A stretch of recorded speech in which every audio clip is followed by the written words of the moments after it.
আসাম এডুকৰ্ণলৈ সকলোকে স্বাগতম জনাইছোঁ। আজি মই ক্লাছ 6ৰ সমাজ বিচিত্ৰাৰ পাঠ 1ৰ আমাৰ পৃথিৱীৰ লেচনৰ কুৱেশ্যন আনচাৰসমূহ গোটেইকেইটা কুৱেশ্যন মই দি দিম। একেবাৰে মই বুকতে দি দিম কুৱেশ্যন আনচাৰসমূহ, যাতে তোমালোকে বুকৰ পৰা শুদ্ধ সহজভাৱে তোমালোকে স্পেলিংবোৰ যাতে ভুল নহয় বুকৰ পৰা তোমালোকে পঢ়িব পাৰা। গতিকে ভিডিঅ'টো সম্পূৰ্ণকৈ চাই থাকিবা আৰু চেনেলটো ছাবস্ক্ৰাইব কৰি দিবা, কাৰণ ছাবস্ক্ৰাইব কৰিলে ভিডিঅ'বোৰ যেতিয়া আপলোড কৰোঁ তেতিয়া পাই যাবা। মই তোমালোকৰ যোনটো ছ'চিয়েল চায়েন্সৰ পাৰ্ট দুটা আছে, এইটো এটা পাৰ্ট 1 আৰু এটা পাৰ্ট 2 আছে, যোনটো তোমালোকৰ তাত অকল এই লেচনবোৰৰ কুৱেশ্যন আনচাৰসমূহ আছে। অ'কে, সেইটো কুৱেশ্যন আনচাৰসমূহ যদি লাগে তোমালোকে ডেছক্ৰিপশ্যন বক্সটো ক্লিক কৰিব, তাতে মই এটা লিংক দি দিম ভিডিঅ'ত, তাতে ক্লিক কৰিলে পাই যাব। অ'কে, মই এইটো ভিডিঅ'তে নিদিওঁ, সেইটো কুৱেশ্যন আনচাৰসমূহ বেলেগ এটা ভিডিঅ'ত পাই যাবা। মোৰ বেলেগ এটা চেনেলত অলৰেডি আপলোড কৰা আছে। Okay, Assam genius creativity learning point বুলি এটা চেনেল আছে, তাতে মোৰ এই ভিডিঅ'বোৰ দুখন বুকৰে কুৱেশ্যন আনচাৰসমূহ দিয়া আছে। অ'কে, মই এইটো ইয়াত অকল মই এইটো পাৰ্টৰ কুৱেশ্যন আনচাৰসমূহে দিম। অ'কে, প্ৰথম পাৰ্টটো হ'ল চোৱা অনুশীলনী 1 পেজ নম্বৰ 3ত আছে। অনুশীলনী 1ৰ প্ৰথম প্ৰশ্নটো 1ৰ কটো সূৰ্যৰ পৰিয়ালটোৰ নাম কি? সূৰ্যৰ পৰিয়ালটোৰ নাম হ'ল সৌৰজগত। ঘৰটো পৃথিৱীৰ উপগ্ৰহটোৰ নাম লিখা। পৃথিৱীৰ উপগ্ৰহ এটাই, সেইটো হ'ল চন্দ্ৰ। বহুত ইম্পৰ্টেণ্ট কুৱেশ্যন হয়। 2 নম্বৰটো সৌৰজগতৰ গ্ৰহকেইটাৰ নাম সূৰ্যৰ পৰা দূৰত্ব অনুসাৰে একাধিক্ৰমে লিখা। সেইটো বহুত ইম্পৰ্টেণ্ট কুৱেশ্যন, তোমালোকে জানিবই লাগে জেনেৰেল নলেজৰ বাবে। গতিকে পেজ নম্বৰ 1তে আছে, প্ৰথম পেজটোতে চোৱা, ইয়াৰ পৰা হ'ব সূৰ্যৰ পৰা দূৰত্ব অনুসাৰে গ্ৰহবোৰৰ নাম হ'ল বুধ। এটা চিৰিয়েলি মুখস্থ কৰিবা দেই, উল্টা পুল্টা বুধৰ পিছত যে পৃথিৱী পঢ়িলা বা বৃহস্পতিবাৰে উল্টা পুল্টা বা শেষৰ পৰা লিখিলা, তেনেকৈ হ'লে নহ'ব। যিহেতু একাধিক্ৰমে কৈছে, একাধিক্ৰমে মানে যোনটোৰ পিছত কোনটো আহিব সেইটো চিৰিয়েলি লিখিব লাগিব। বুধ, শুক্ৰ, পৃথিৱী, মংগল, বৃহস্পতি, শনি, ইউৰেনাছ আৰু নেপচুন। ইয়াৰ পিছত 3 নম্বৰটো চন্দ্ৰটো সূৰ্যৰ তুলনাত বহুগুণে সৰু হ'লেও পৃথিৱীৰ পৰা দুয়োটাকে কিয় সমান দেখি? এইটো চোৱা, পেজ নম্বৰ 2ত আছে। চন্দ্ৰটো সূৰ্যৰ তুলনাত বহুগুণে সৰু যদিও পৃথিৱীৰ যথেষ্ট ওচৰত থকাৰ বাবে পৃথিৱীৰ পৰা চন্দ্ৰ আৰু সূৰ্য দুয়োটাকে আকাৰত প্ৰায় সমান যেন লাগে। একে ধুনীয়াকৈ বুকতে এনচাৰবোৰ দিয়া আছে। গোটেইকেইটা লেচনৰ কুৱেশ্যন আনচাৰ মই বেছিভাগেই বুকতে দিয়া আছে, একদম ধুনীয়াকৈ দিয়া আছে। অ'কে, তাৰপিছত এতিয়া অনুশীলনী 1টো হ'ল, এতিয়া অনুশীলনী 2 আৰু তোমালোকে সৌৰজগতৰ পিকচাৰটো তোমালোকে আঁকিবলৈ চেষ্টা কৰিবা। অ'কে, সূৰ্যটো এনেকৈ দিছে, এনেকৈ নিদিলেও হ'ব, ধুনীয়াকৈ তোমালোকে সৰুকৈ দি পেলাই সূৰ্য বুলি লিখি দিবা। তাৰপিছত গ্ৰহবোৰ ধুনীয়াকৈ আঁকিবলৈ চেষ্টা কৰিবা। এইবোৰ পিকচাৰ আহি যোৱাৰ চান্স আছে দেই, এইটো বহুত ইম্পৰ্টেণ্ট পিকচাৰ হয়, আহি যায়। তাৰপিছত অনুশীলনী 2টো পেজ নম্বৰ 4ত আছে। 1ৰ কটো বৃহৎ পৃথিৱীৰ ক্ষুদ্ৰ আৰ্হিটো কি? গোলক। বৃহৎ পৃথিৱী, আমাৰ পৃথিৱীটোৰ পৃথিৱীটোৰ নিচিনা আমাৰ আৰ্হি একেধৰণৰ পিকচাৰ, মানে গোটেই পৃথিৱীটোত কি কি আছে সেইটো আৰ্হিটো হ'ল গোলক, আৰু যোনটো গোলকত গোটেই পৃথিৱীখনেই নক্সা আছে। অ'কে, তাৰপিছত খ নম্বৰটো পৃথিৱীৰ পৰিধি কিমান? পৃথিৱীৰ পৰিধি কিমান ইয়াতে আছে চোৱা, এইটো পেজ নম্বৰ 3ত আছে। পৃথিৱীৰ পৰিধি প্ৰায় 40,000 কিলোমিটাৰ। ইয়াৰ পিছত গড়টো পৃথিৱীয়ে কোন দিশৰ পৰা কোন দিশলৈ ঘূৰে? প্ৰশ্নটো লিখিবা, পৃথিৱীয়ে লিখি ল'বা। পৃথিৱীয়ে পশ্চিমৰ পৰা পূবলৈ অনবৰতে ঘূৰি থাকে। আছে, ইয়াত আছে বুলি লিখা আছে চোৱা। পৃথিৱীয়ে কোন দিশৰ পৰা কোন দিশলৈ? পৃথিৱীয়ে পশ্চিমৰ পৰা পূবলৈ অনবৰতে ঘূৰে, এইটো ঘূৰে শেষত লিখি দিবা। অ'কে, পৃথিৱীয়ে কোন দিশৰ পৰা লিখা আছে? পৃথিৱীয়ে পশ্চিমৰ পৰা পূবলৈ ঘূৰে, অনবৰতে ঘূৰে বা ঘূৰে তেনেকৈ লিখিলে হ'ব। ঘৰ নম্বৰটো পৃথিৱীৰ মেৰুদণ্ড কাক বোলে? ইয়াতে আছে ঘৰ নম্বৰটো চোৱা, 2 পেজতে ওপৰৰ ফালে আছে চোৱা, পেজ নম্বৰ 4। পৃথিৱীৰ কেন্দ্ৰৰে পাৰ হৈ যোৱা ৰেখাডালকে এই নালাগে দেই, এইটো নালাগে। পৃথিৱীৰ কেন্দ্ৰৰে পাৰ হৈ যোৱা ৰেখাডালকে পৃথিৱীৰ মেৰুদণ্ড বোলে। ইয়াৰ পিছত 2 নম্বৰ প্ৰশ্নটো চোৱা। পৃথিৱীৰ 2 মেৰু আৰু বিষুৱ ৰেখা দেখুৱাই এটা গোলকৰ ছবি আঁকা। তোমালোকে এইটো পিকচাৰ আঁকি দিলেও হৈ যাব। 2 মেৰু দেখুৱাব লাগিব, বিষুৱ ৰেখা, তাৰপিছত দক্ষিণ মেৰু, কুমেৰু, উত্তৰ মেৰু, এই দুটা মেৰু, তেনেকৈ এইটো পিকচাৰ আঁকি দিলেও ধুনীয়াকৈ হৈ যাব। লিখাখিনি ইয়াতে আছে, লিখি দিবা দেই। তাৰপিছত অনুশীলনী 3টো চোৱা। 1ৰ কটো অক্ষৰেখা কাক বোলে? ইয়াতে এইটো পেজতে আছে, পেজ নম্বৰ হ'ল 5। এইটো পেজৰ ওপৰৰ ফালে আছে চোৱা, অক্ষৰেখা ধুনীয়াকৈ আছে। বিষুৱ ৰেখা সমান্তৰালকৈ ক্ৰমে উত্তৰলৈ আৰু দক্ষিণলৈ অংকন কৰা ৰেখাবোৰকে অক্ষৰেখা। যোনখিনি কৈ দিছোঁ সেইখিনিহে লিখিবা দেই, এই যোনবোৰ কোৱা নাই ৱৰ্ড সেইবোৰ নিলিখিবা, অলপ সৰুকৈ দিছোঁ। তাৰপিছত খ নম্বৰটো বিষুৱ ৰেখাৰ কৌণিক মান কিমান? বিষুৱ ৰেখাৰ কৌণিক মান হ'ল 0 ডিগ্ৰী, অৰ্থাৎ 0 ডিগ্ৰী অক্ষাংশ ইয়ালৈকে। অ'কে, তাৰপিছত গ নম্বৰটো চোৱা, সুমেৰু। ইয়াৰ পিছত গ নম্বৰটো কুমেৰু আৰু কুমেৰুৰ কৌণিক মান কিমান? আৰু কুমেৰু দিছে, তোমালোকে এইটো চোৱা, এইটো পিকচাৰতে আছে, চব মই দেখুৱাই দিছোঁ। উত্তৰ মেৰু বা সুমেৰু, সুমেৰুক উত্তৰ মেৰু বুলি কয় আৰু কুমেৰুক দক্ষিণ মেৰু বুলি কয়। গতিকে একেটা বস্তু ইয়াতে উত্তৰটো ইয়াতে আছে। উত্তৰ মেৰু মানে কি? সুমেৰুৰ কৌণিক মান 90 ডিগ্ৰী উত্তৰ আৰু দক্ষিণ মেৰু মানে হ'ব কুমেৰু। অ'কে, কৌণিক মান হ'ব 90 ডিগ্ৰী দক্ষিণ, এইটো হ'ব। গতিকে এইটো তোমালোকে উত্তৰ মেৰু বুলি ক'লে সুমেৰু আৰু দক্ষিণ মেৰু বুলি ক'লে কুমেৰু। প্ৰশ্নটো বেলেগকৈ দিছে ইয়াত, উত্তৰটো এইটোৱে হ'ব দেই।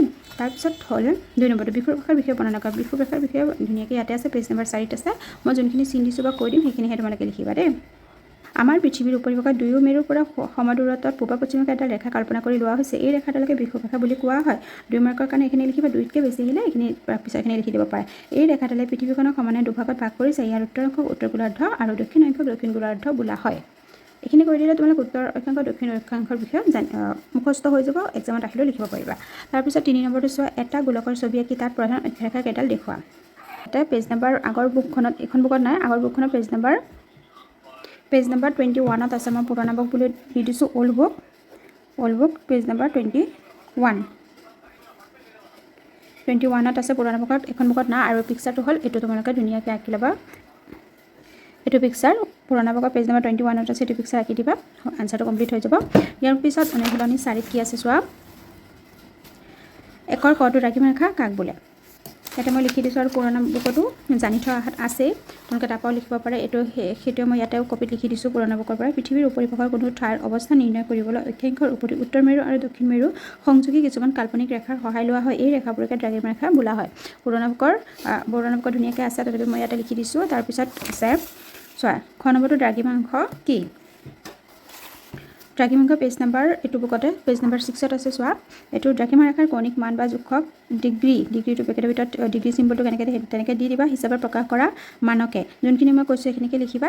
দ্ৰাঘিমাৰেখাৰ কৌণিক মান বা জোখক ডিগ্ৰী হিচাপত প্ৰকাশ কৰা মানকে দ্ৰাঘিমাংশ বুলি কোৱা হয়, তেনেকৈ লিখি দিলে হৈ যাব। অ'কে, গ নম্বৰটো পৃথিৱীৰ পূব আৰু পশ্চিম এই দুয়ো দিশে মুঠ কিমানডাল দ্ৰাঘিমাৰেখা কল্পনা কৰা হৈছে। দ্ৰাঘিমাৰেখা যিহেতু আমি বৈজ্ঞানিকসকলে কল্পনা কৰিহে উলিয়াইছে, গতিকে কিমানডাল দ্ৰাঘিমাৰেখা কল্পনা কৰি উলিয়াইছে, 360ডাল। ইম্পৰ্টেণ্ট কুৱেশ্যন হয়, MCQ কাৰণে। ঘ নম্বৰটো মুখ্য দ্ৰাঘিমাৰেখা কাক বোলে। মুখ্য দ্ৰাঘিমাৰেখা পেজ নাম্বাৰ 6তে আছে। চোৱা, ইয়াৰ পৰা লিখিবা 0 দ্ৰাঘিমাৰেখাৰ পৰা ইয়াতে মুখ্য দ্ৰাঘিমাৰেখা বুলি কোৱা হয়, ইয়ালৈকে লিখিলে হৈ যাব।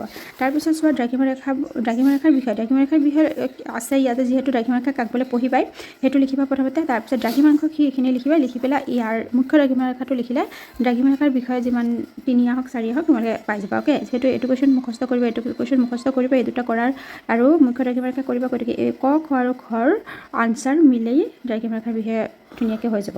তাৰপিছত 3 নম্বৰটো চোৱা, অক্ষৰেখা আৰু দ্ৰাঘিমাৰেখাৰ মাজৰ পাৰ্থক্যটো ইয়াত পেজ নাম্বাৰ 6তো আছে, জানি থোৱা আহাত। অক্ষৰেখাবোৰ পৰস্পৰ সমান্তৰাল, আনহাতে এইটো আৰু আনহাতে দ্ৰাঘিমাৰেখাবোৰ পৰস্পৰ সমান্তৰাল নহয়। এটা পইণ্ট হ'ল, আৰু এটা হ'ল অক্ষৰেখাবোৰ পূৰ্ণবৃত্ত আৰু দ্ৰাঘিমাৰেখাবোৰ অৰ্ধবৃত্ত। তাৰপিছত এইটো 3 নম্বৰ পইণ্ট বুলি দিব পাৰা, অক্ষৰেখাবোৰৰ পৰিধি মেৰুলৈকে ক্ৰমে কমি যায় কিন্তু মান বাঢ়ি যায়। তাৰপিছত দ্ৰাঘিমাৰেখাবোৰ দুডাল দ্ৰাঘিমাৰেখাৰ মাজত ব্যৱধান বিষুৱৰেখাৰ ওচৰত বেছি আৰু মেৰু পিনে ক্ৰমে কমি যায়। এইটো 3 নম্বৰ পইণ্ট হিচাপে দিব পাৰা। মই তথাপি ইয়াতে লিখি দিছোঁ, 2টা পইণ্টহে লিখি দিছোঁ, বাকী 3 নম্বৰ পইণ্টটো মই দেখুৱাই দিছোঁ কেনেকুৱা ধৰণৰ হ'ব পাৰে। এইটো চোৱা, 1 নম্বৰ, অক্ষৰেখাবোৰ পৰস্পৰ সমান্তৰাল, আনহাতে দ্ৰাঘিমাৰেখাবোৰ পৰস্পৰ সমান্তৰাল নহয়, কপাই দিছোঁ। তাৰপিছত 2 নম্বৰটো, অক্ষৰেখাবোৰ পূৰ্ণবৃত্ত, আনহাতে দ্ৰাঘিমাৰেখাবোৰ অৰ্ধবৃত্ত। অনুশীলনী 5টো চোৱা, পেজ নাম্বাৰ 9ত আছে। একৰ কটো নাছাৰ সম্পূৰ্ণ ৰূপটোকে এটি ইম্পৰ্টেণ্ট কুৱেশ্যনৰ ফুল ফৰ্ম আহিব পাৰে। নাছা ইয়াত পেজ নাম্বাৰ 8ত আছে। চোৱা, NASA national aeronautics and space administration, এইটো ইম্পৰ্টেণ্ট কুৱেশ্যন হয়, ধুনীয়াকৈ ভালকৈ পঢ়িবা। তাৰপিছত খ নম্বৰটো, সূৰ্য কাৰ চাৰিওফালে ভ্ৰমণ কৰে। এইটো চোৱা, ইয়াতে আছে পেজ নাম্বাৰ 7ত আছে। চোৱা, সূৰ্য নিজ কক্ষপথেৰে হাতীপতি তাৰকা ৰাজ্যৰ কেন্দ্ৰৰ চাৰিওফালে পৰিভ্ৰমণ কৰে। একৰ খৰ, অনুশীলনী 5ৰ একৰ খৰ উত্তৰটো। তাৰপিছত গ নম্বৰটো, পৃথিৱীক নিজ মেৰুদণ্ডত এপাক ঘূৰিবলৈ কিমান সময় লাগে। পৃথিৱীক নিজ মেৰুদণ্ডত এপাক ঘূৰোতে 24 ঘণ্টা সময় লাগে এইটো। তাৰপিছত খ নম্বৰটো, অপসূৰ আৰু অনুসূৰ কাক বোলে। অপসূৰ আৰু অনুসূৰ ইয়াতে আছে পেজ নাম্বাৰ 7ৰ পৰা। অপসূৰ আৰু অনুসূৰটো এইটো পেজতে আছে, পেজ নাম্বাৰ 9ত। চোৱা, ইয়াতে প্ৰথমৰ ফালে, পৃথিৱীয়ে সূৰ্যক প্ৰদক্ষিণ কৰি থাকোঁতে 4 জুলাইৰ দিনাখন সূৰ্যৰ পৰা আটাইতকৈ দূৰত অৱস্থান কৰে। ইয়াকে পৃথিৱীৰ অপসূৰ অৱস্থান বোলে। আনহাতে 3 জানুৱাৰীৰ দিনাখন যদি অকল অপসূৰ আহে তেতিয়া ইয়াৰ পৰা ইয়ালৈকে লিখিব, যদি অকল অনুসূৰ আহে তেতিয়া কি লিখিব, পৃথিৱীটো লিখি দিব। পৃথিৱীয়ে 3 জানুৱাৰীৰ দিনাখন, পৃথিৱীয়ে সূৰ্যক প্ৰদক্ষিণ কৰি থাকোঁতে 3 জানুৱাৰীৰ দিনাখন পৃথিৱী সূৰ্যৰ আটাইতকৈ ওচৰত অৱস্থান কৰে। পৃথিৱীৰ এই অৱস্থানক অনুসূৰ বোলে, তেনেকৈ লিখি দিবা। অ'কে, তাৰপিছত 9 নম্বৰটো, পৃথিৱীয়ে সূৰ্যৰ চাৰিওফালে এপাক ঘূৰিবলৈ কিমান সময় লাগে। পৃথিৱীয়ে নিজে ঘূৰি সূৰ্যৰ চাৰিওফালে, যিহেতু সূৰ্যৰ চাৰিওফালে কৈছে, সূৰ্যৰ চাৰিওফালে এপাক ঘূৰোতে এবছৰ সময় লাগে, লিখিবা, এবছৰ সময় লাগে, লিখি দিবা। এইটো ইম্পৰ্টেণ্ট কুৱেশ্যন হয়। তাৰপিছত 2 নম্বৰটো, আন্নিক গতি কাক বোলে। ইয়াৰ 2টা ফলাফল লিখা। ফলাফল মানে আন্নিক গতিৰ ফলত কি হয়, কাক বোলে প্ৰথমতে লিখি ল'ব লাগিব। পেজ নাম্বাৰ 7ত আছে। চোৱা, আন্নিক গতি বা আৱৰ্তন গতি। আন্নিক গতি আৱৰ্তন গতি বুলি কোৱা হয়। পৃথিৱীৰ নিজ কক্ষতলৰ লগত 66 ডিগ্ৰী 30 মিনিট এনেকৈ যোনটো আজডাল দিয়া সেইটোক মিনিট বুলি কয়। কোন কৰি হেলনীয়াকৈ নিজ মেৰুদণ্ডক কেন্দ্ৰ কৰি পশ্চিমৰ পৰা পূবলৈ অবিৰামভাৱে ঘূৰি আছে ইয়ে হৈছে পৃথিৱীৰ আহ্নিক গতি বা আৱৰ্তন গতি প্ৰথমতে কাক বলয়টো লিখিলে তাৰপিছত ইয়াৰ ফলত কি হয় আহ্নিক গতিৰ ফলত দিন আৰু ৰাতি হয় তাৰপিছত আহ্নিক গতিৰ ফলত সাগৰত জোৱাৰ ভাটাৰ সৃষ্টি হয় তেনেকৈ লিখি দিবা ইয়াতো মই লিখি দিছোঁ ইয়াতো লিখি দিছোঁ চোৱা আহ্নিক গতিৰ ফলত সাগৰত জোৱাৰ ভাটাৰ সৃষ্টি হয় আহ্নিক গতিৰ ফলত